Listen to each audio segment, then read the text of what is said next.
Okay, thank you very much. Oh. Hey, this is good. Hey, what a start. I'm now going to do a Who job. I'm going to wreck the whole stage as we get towards the end and throw it out into the audience, take a couple of drugs before I start. My name's Donald Clampton. This is about social networking. It was very interesting observing that. I hadn't planned saying this, but just watching people. I give quite a lot of talks at conferences, and watching people come into the auditorium this morning.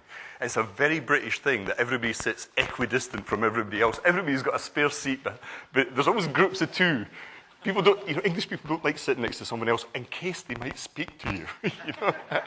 And yet, curiously, the British are amongst the greatest users of social networking on the whole planet. I wonder why. And I want to talk about that a little bit because it's quite peculiar that, a nation... I don't know if anybody's read this book by Kate Fox, who's an anthropologist from Oxford.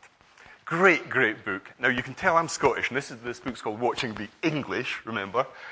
But she's a serious anthropologist, and there's some wonderful insights come through the straight empirical data in observing British society.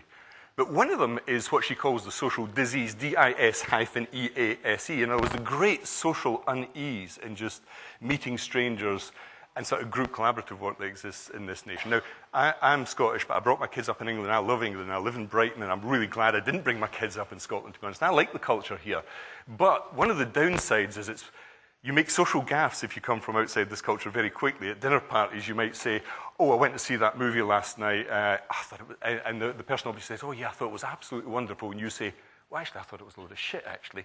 And they don't speak to you for the rest of the dinner party because you're not allowed to disagree about films, books. You never discuss politics, which I learned very, very quickly in England. But this social unease that you witness in England is a very strong thing. There's a virtue to this reserve as well. But it doesn't surprise me that social networking is so popular in this nation. I'll give you another extreme example. I went up to give a talk at HSBC from Brighton to London, and as has happened to me before on the train, we had a suicide, a really tragic case of somebody committing suicide under the train. The body was under the train, and the driver, in a very English fashion, apologized for the delay, and then explained what had happened. And nobody in that carriage said a word.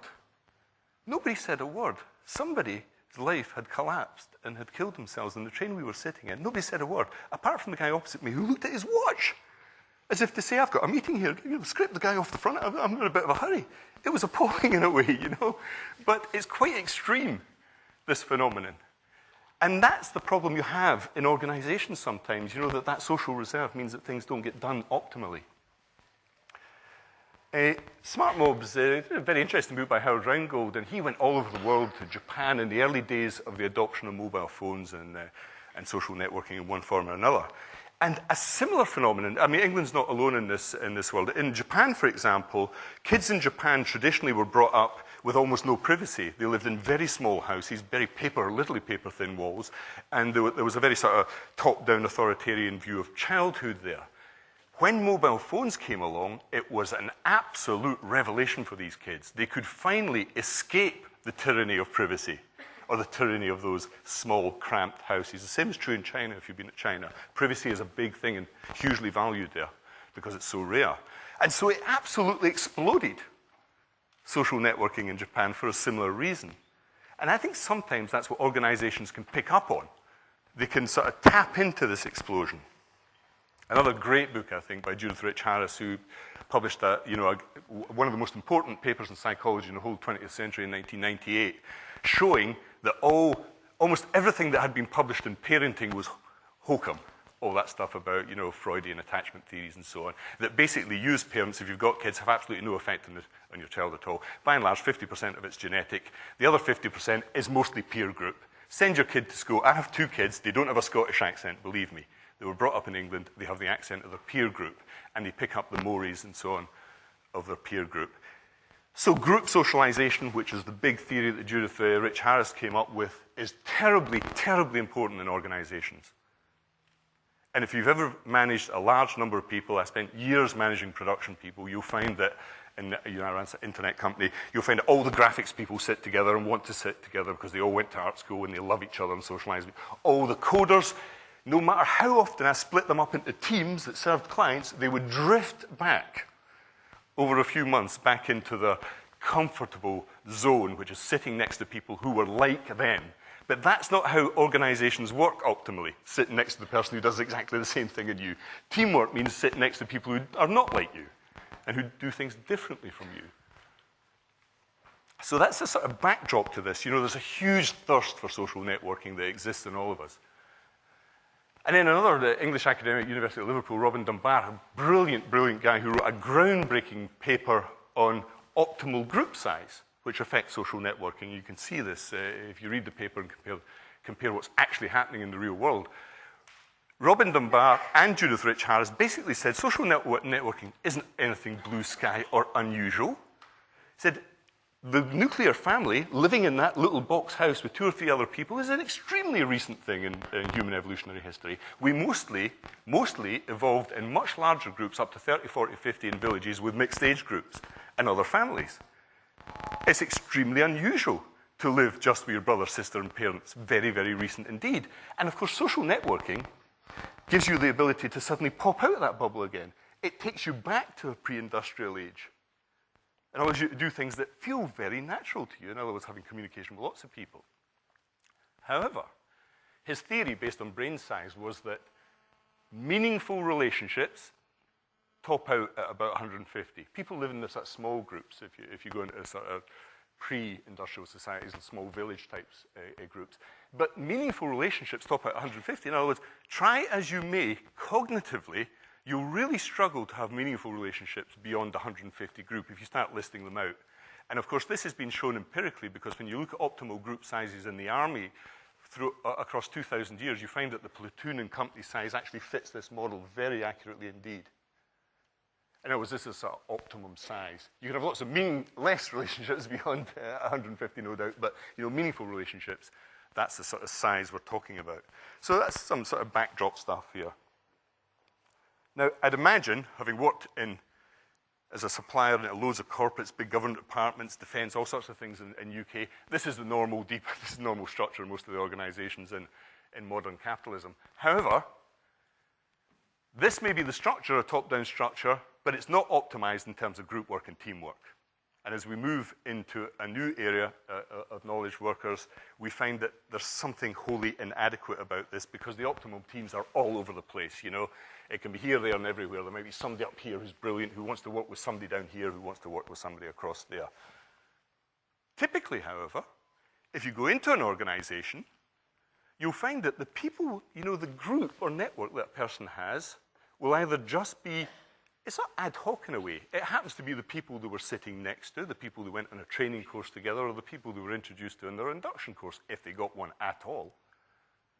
So it's very, very ad hoc, your exposure to other people in an organization.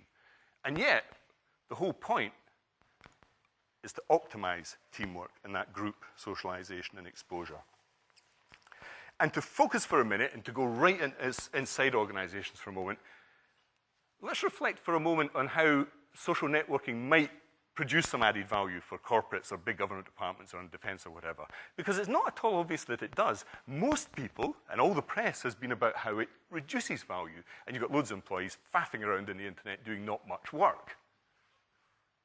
Now, that's something we've got to consider today.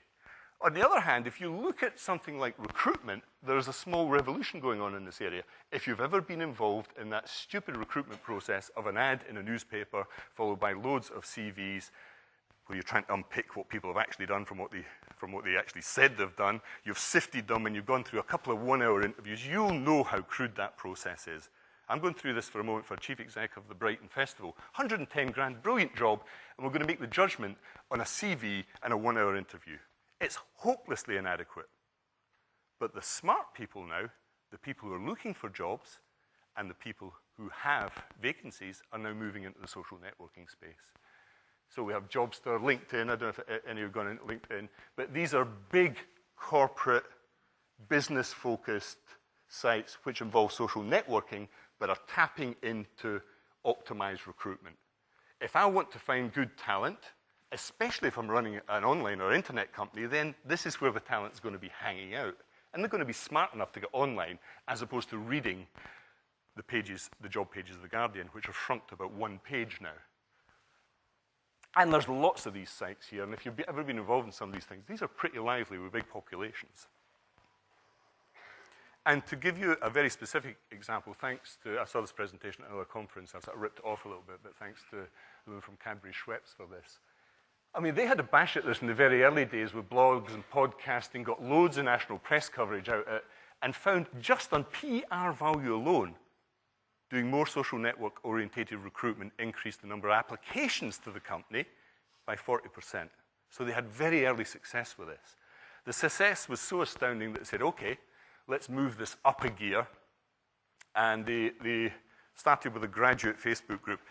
If you've used Facebook, there's the open Facebook, friends, all that jazz, and then there's the closed Facebook. I don't know if you've used the workplace Facebook thing, where you can have a completely private group within Facebook, within your organization. Thousands and thousands of companies have their own hermetically sealed Facebook groups. That's what they did here. Started recruiting through Second Life, doing all sorts of wonderful things here, and haven't looked back since. And the basic premise here was, if you want to find really good people, and they're getting increasingly difficult to find, then go where the talent is, because they're hanging out in these places. They're not necessarily reading that newspaper. And is it the Times, the Telegraph, or the Guardian? Who knows? Or increasingly those magazines, which in my company lay in those plastic envelopes and got dumped in the skip at the end of every month. And that's not where people are looking for jobs now. And this is big business now. TMT, the biggest recruitment advertising company in the world, run complete job fairs in Second Life. The whole shebang with big ticket companies. If you want to work for eBay and HP, Microsoft, and all these things, this is where you go and present yourself. Ogilvy, see it in January, and this month alone, talking about hiring people there. Reuters, Nissan Motors, there's a whole squad of companies who have really recruited people in these places. And not only recruited people, held online interviews in Second Life. It's not that bizarre. It's an avatar. Why fly 3,000 miles around the world when you can do it virtually? And if you, these are all sort of recruitment companies. You can see as the population of these virtual worlds go up, you can see how they've all started to click into this right up the top. NeoJob, Kelly Services, TMT, and so on and so forth. So the big players are right in there. This is a headhunting world, as well as straightforward IT recruitment and so on. And I do think in organizations we're looking to a future whereby you will present yourself. We all have a Second Life in one form or another, whether it's just an email address or a messenger address or Skype or whatever. We all have this other virtual self now. Some of us may have avatars in Second Life or whatever. And increasingly, the ads will be there, and we'll be able to look for them. We'll also not only be interviewed, but perhaps put to the test. There's some engineering tasks taking place in Second Life now, where people are not only being interviewed, but actually being tested for the job that they might be doing, which is always a terribly difficult thing in terms of assessment for future employees. Task-based stuff. So I think we're looking at the e-portfolio world as coming of age in recruitment, and your presence, if you want a new job, is probably best served online. Now, let me think, okay, that's you trying to get employees into your organization. What do you do when you actually get them in? Well, the classic training response is the induction course, that big corporate dump, massive cognitive overload. Nobody remembers a damn thing. It's usually a waste of time in my view. Actually, what people really yearn for is a really human view of the organization, because before they join, they're worried about what their boss is going to be like. Are people going to like me? Who am I going to be sitting next? It's the human dimension that matters in induction. And that ain't served by delivering some hulking big manual and a whole load of questions, or even e-learning content. And IBM ThinkSpace, this happened by accident, but I think it's illustrative. ThinkSpace is a big suggestions box in IBM. They've spent a lot of money on this. However, in the business itself, they reckon they've saved $400 million of direct costs through this. So it's a great, big, successful business initiative. Don't worry too much about that. What they did find is that the smarter, younger recruits were flooding to this system to find out what made IBM tick, because that's where all the action was, not the induction course. And of course, what they found is that ThinkSpace became the induction course for a lot of these kids. You know, this is actually where they found out where all the leading edge consultancy and thinking and innovation came from and was being managed. So it became a sort of informal induction course, and helping these guys to get a feeling for what IBM does. So there we are. We have induction as a second stage suddenly using social networking. And these are the social networking sides to all this. So not only recruitment, but induction, straightforward training task. And then within organizations, as I said before, Line Communications, I do work for this company here. They have an internal group within the company who, if you join that company, you'll get a pretty good idea who the people are, the human side of the people, because of the Facebook profile and all that sort of jazz, as opposed to the normal stuff that's on the intranet, sort of name, serial rank, and number. There are thousands and thousands of these companies using this stuff now. And nobody is going to convince me that this is a waste of time. All that money spent by the training community over decades on communication courses, desperately trying to get people to communicate with each other. Along comes some very simple, cheap, almost free software that does it for them, and they do it off their own bat. And what's the first reaction of an HR department? To ban it. To ban it. The HR department is supposed to be about people development and communication and growth in an organization are seen as people who police software. And this is painting HR in a very dark corner. If we're not careful, we have to be, we're treading on thin ice in this one, because this stuff isn't going away. It's not going to disappear on us. There's a sort of famous front cover from Time magazine at the beginning of last year, 2007, where, the whole Web 2.0 thing was you. And this really matters in this medium now, that the users are creating content and feel as though they have to be in control of the group socialization process. It's all very well running training courses with little breakout sessions. And have you ever been to a breakout session? My heart sinks when it's a breakout session in a training course, We all go off to a little table. We spend 10 minutes trying to figure out who's going to be the chair, usually the extrovert. And then, we spend another 10 minutes trying to figure out what the question was that we're meant to be answering. By that time, the time's run out, and then one person, there's all the flip charts around the room, and usually the chairperson goes back and feeds back all their personal information, ignoring the other people in the group. 4 people in the group haven't said a word. And that's our crude attempts in training at group socialization, and it's crap. It's hopeless. Technology does this much, much better. And then Jay, I think Jay's in the audience somewhere. Okay, Jay's up the back here. Oh, a great debt to Jay on this one. This whole spending paradox idea.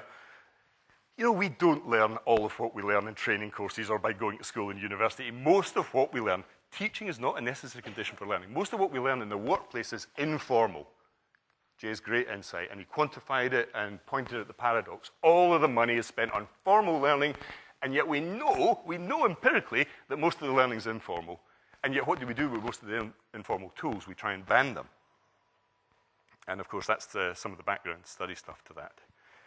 And then, of course, there's a growing realization that knowledge, the sort of currency in the training world, knowledge and skills, is actually, our view of knowledge has changed dramatically in just the last 5 to 10 years. It's no longer the old Aristotelian picture of fixed categories. We did these subjects in the national curriculum at school, and as long as you get GCSEs and A-levels and that, you'll be fine. Knowledge is much more fluid, much more tacit, much more intangible than we ever thought. And that's why training courses often don't capture the real stuff. They try and make the intangible tangible. And there are people publishing excellent books on this. Siemens' book, Everything is Miscellaneous, the mess is the message type stuff. Now, I suppose empirically, the one thing I love about the internet is that it proves that business cases, it almost proves the business case. If you've got 10, 20, 30, 40, 60, 100 million people doing something off their own back and paying for it, then there's a pretty good chance that that's going to be a good business model, as opposed to the forced form of social networking by trying to get hopelessly inadequate discussion groups going post-training course. Let's tap into what the market actually says. And of course, mobiles is the first one, the big one. And immediately on mobiles, we found that people picked that up on their own. My kids, does anybody know what POS means? Anybody know what the text POS means in Messenger? No? That's surprising, because if you're all 16-year-olds, every single one of you would know what that meant. It means parent over shoulder. Because they own this world. PABS is parents are bothering me. PABM, sorry. And that's because they own this world. They created it. They created texting. BT didn't. They hadn't a clue what was going on. But they are masters of social communication. They almost have a degree in the thing before they leave school. And not to tap into that Generation Y phenomenon is a bit criminal, actually. And of course, we've all experienced email, messenger, net meeting, Skype, and the async, sync stuff. All this stuff's happening big time. And most people, when they leave work, go home and use this and do it in their own time. You know, I've got two boys, twin boys of 14, and one of them, I tell this story quite a lot. You know, when I'm abroad, I don't phone him up because he just grunts at me. He's a 14-year-old teenager. He won't say a damn thing to me on the phone. If I go into Messenger, I'll have a long and meaningful conversation with him because that's his medium of choice. He doesn't want to talk to me. I'm his dad. Kids don't want to talk to their dad, believe me. But they will communicate with you on the medium, on their ground, you know, on their pitch. And then there's the whole blog thing. Don't narrow down social networking to just Facebook, MySpace, and Bebo. Don't make that mistake. It's good for some and not good for others. It's a much wider spectrum of things. Much more important than that. And blogging is a good example. Jay's a brilliant blogger. I've been blogging for a couple of years and so on. And in an organization, blogs have a very interesting effect. You know, I think it's a big deal in leadership training. And, you know, again, going back to this phenomenon, how many people, when they join a really big organization, get to meet the chief executive? Or in the army, Martin, how many people meet the head of the armed forces? Damn few, and when they do, it's in a big group and he's standing on a stage somewhere. But if the personal voice of leadership comes across in blogs, I think that helps enormously through simple video casting, podcasting, all that jazz. But precious few of them do it because, of course, they come from a generation of my age, 50 plus, where it wasn't the norm and feel uneasy with it. But I don't think the Generation Y people will feel that uneasy about communicating with their employees in the way that I do, or did. And blogs are one form of social communication that really do work. Whether it's senior managers in an organization, and some pretty senior people have blogged very successfully here, expert blogs in IT or marketing or whatever, employee blogs, course blogs, this is perfectly natural for people to have a voice, you know, an authentic voice in the organization that's them, not some stuff produced by the marketing department. I don't think it's particularly dangerous. And then there's the whole wiki thing. I won't spend too long on that since you might know if you know what that is anyway. But basically, user-generated content, and it creates huge amounts of discussion when you spark these initiatives off in an organization. And then there's the social networking stuff itself, MySpace, Facebook, Bebo, all that, you know. There are hundreds of these sites now, but there are some big dominant ones. The interesting thing about the younger audiences now is that they're not loyal to them. They don't care whether it's Bebo. In fact, you know, my kids have drifted from MySpace to Facebook to Bebo. They're like a big swarm of ants. You know, they don't give a shit about the brand, really. If they get fed up with it and something else better comes along, then literally millions of kids just go woof over there because there's nothing certain in that world, and neither should there be. It's just a means to an end for them. The end is social communication, not using the tool. And then, anybody use Twitter here at all? Any Twitter users? Hey, two people, two or three people. Now, you're really, Twitter is a very unusual one because that's your real obsession around social networking, that where you're literally telling everybody what you're doing all of the time. All of the time. It's very difficult to keep up. But once you get into it, it's strangely addictive, Twitter. But this is how serious this stuff's becoming. You literally send messages all the time. There are GPS systems tracking you, know where you are, all sorts of fancy things in the back of this system. The one I particularly like, however, isn't necessarily the Facebook, MySpace, and so on. It's what you might call social networking through media sharing. And I think this is the one that has a lot of legs here. You know, YouTube, Flickr, all that stuff, podcasts. This guy, Professor Lewin, has become #1 on iTunes down. I don't know if you have to watch this guy doing his big famous pendulum lecture here. In other words, forget about the local guy in the University of Brighton who teaches physics and who is, to be frank, crap. Why don't you go onto the internet and look at the guy from MIT who spent a lot of money in his lectures and is a world-famous physicist and really does know how to entertain and get the physics across? Why don't we do that? Why is training and education so set with individual do-it-yourself delivery? Why don't we just do what books do and films do and pick the best and distribute them? We're obsessed by do-it-yourself. Every teacher, I'm a school governor, every teacher in that school writes their own lesson, usually a couple of nights before they go into the classroom. Why are they doing this? Why does everybody have to be so obsessed by being an auteur when brilliant stuff exists on the web already? And then, of course, we've got the virtual world thing. This all started with games. This spaceship here was worth £14,000. This guy owned 2 of them until he got robbed by other pirates. But there's big money to be made in these areas. And this is what started the whole Second Life phenomenon off. And don't dismiss this stuff. Don't dismiss it for 1 minute. These guys have cystic fibrosis, a debilitating disease. My sister has MS, multiple sclerosis, and the internet, and this is her world. You know, she's wheelchair-bound. And this has been an absolute liberating experience for people with serious disabilities because the fact that you're in a wheelchair, can't speak, race, gender, doesn't matter. Doesn't matter in this world. Completely and utterly liberating. And then the very famous example of Jade Tully and Torley Torgerson, these two girls had a sort of torrid lesbian affair for about a year and a half on Second Life, became very famous, and decided to meet in real life, only to discover that they were both men. How weird is that? But there's a lesson to be learned from that, and it doesn't matter who you are in this world. You could, dump all that stuff. If you're looking at diversity training, if you're looking at a really crappy course on sexual harassment that nobody wants to go along with, then perhaps, if you're a guy, get a female avatar in Second Life and hang out for a couple of days in Second Life. You'll really get to know what it's like to be a woman. Believe me. Because this is it's not the real world, but it's more accurate than a training course. Believe me. You're not going to teach sexual harassment from a PowerPoint or a bloody flip chart in a classroom. Go and experience it for real and see what it's like. That's why those diversity stuff I don't think works in the training world, or the compliance stuff. It's just boring people to tears. And again, if HR departments want to be seen as the policemen in this world, and they want to be seen as the people who deliver the really dull stuff, then let's just do loads of compliance and regulatory training and get it over and done with and paint ourselves in an even darker corner. It's not going to be right. And of course, we've got training going on in these worlds, military, retail training, and so on and so forth. I'll end on one big topic here, because the big one is, will something bad happen? Will I go to jail? Will confidential secrets be leaked from the organization? Will libel suits come flooding in? Harassment? Is it my space or your space? And my message here is, don't worry. Don't get too paranoid about this. People talk around the water cooler, and they say all sorts of odd and harsh things about other people, but you don't ban talking. And I'm sure you haven't banned email. So don't ban a thing just because some things happen on the periphery.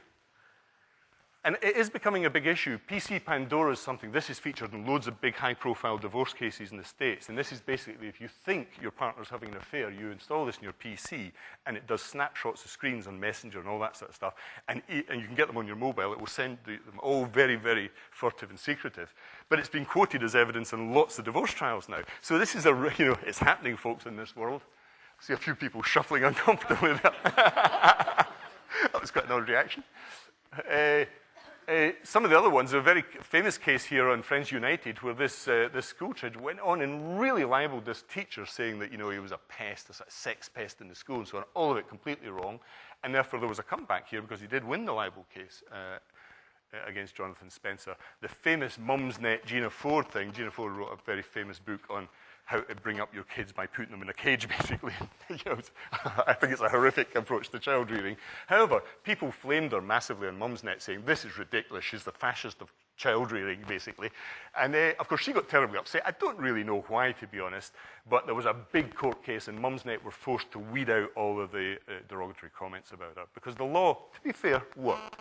If people feel aggrieved, the law works reasonably well. Alex Hill, absolutely stupid example.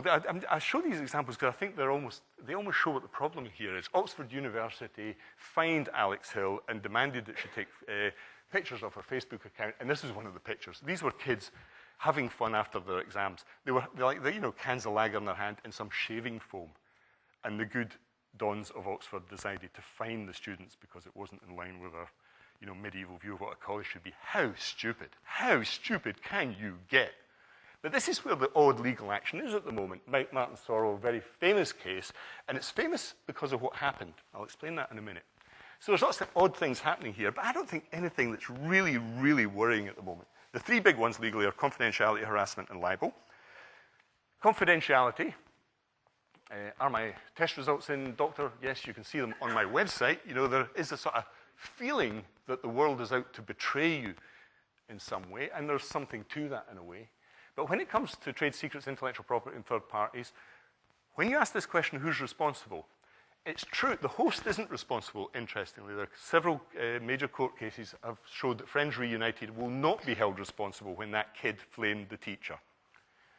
The employer and employee both have responsibilities under law, but this is the way to handle it. Police through policies. You will already have HR policies that probably are adequate as they stand in terms of confidentiality, secrets through email, and so on.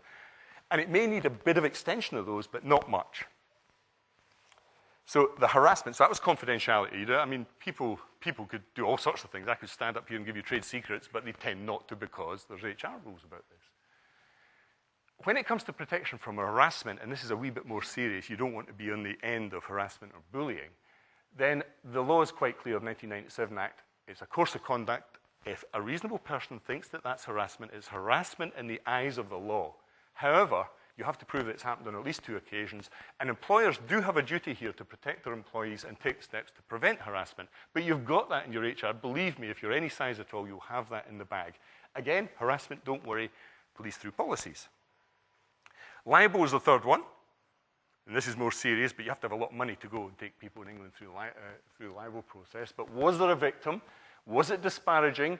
And was it published to a third party? It really has to be in the public domain. And the real issue is it really defamatory? Because it's easy to say, comment and opinion is not defamatory. You will not win a libel case on just saying that somebody's a crap manager or a poor leader. But if you say they've broken the law, like the Tory MP this week, or being dishonest, then you're on safe ground there. That will not, you're not on safe ground. That will be regarded as libelous unless it's true. So again, police and policies. Okay, that's me coming to an end now. So if you are in trouble here, don't worry. You can contact the host immediately. Every ISP, Facebook have really thorough rules about this, takedown policies. So if something goes wrong, just contact them immediately and they'll take it down. And they will, and they do take it down. Secondly, if it's anonymous, you say, well, anonymous blogging, anonymous, what do we do there? Even then, the law in the Martin Sorrell case showed that the English courts will demand data from Google and the ISP about where that anonymous content came from. So you still have legs there. Don't regard anonymity as something which people can hide behind. You can chase it down.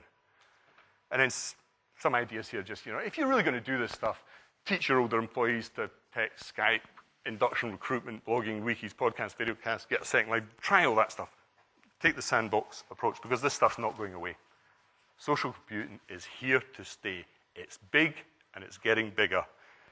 These are the guys who are the managers of the future, and I think they've got it sussed in communication and teamwork in a way that my generation never did. And we'd be foolish not to play to the strengths of those people and not regard ourselves as knowing everything about management. And if you're going to be an HR department that likes to hide your head in the sand, or alternatively, it's quite hard to work out what this is for a minute or two. It was my 14-year-old son gave me this slide. He says, if you're going to end on a slide, Dad, what about this one? See, they know about this stuff. If this is the attitude we're going to take in HR and training, fine. It's a dinosaur attitude. And it will be short-lived, because out there in the real world, people are doing this, and doing it in their tens and hundreds of millions. To ignore it would be absolutely disastrous for us. And we'll just be, as I say, digging a deep and dark hole for HR and training that we're unlikely to come out of again, because these guys will take it over and do it for themselves. Thanks for listening. Thank you.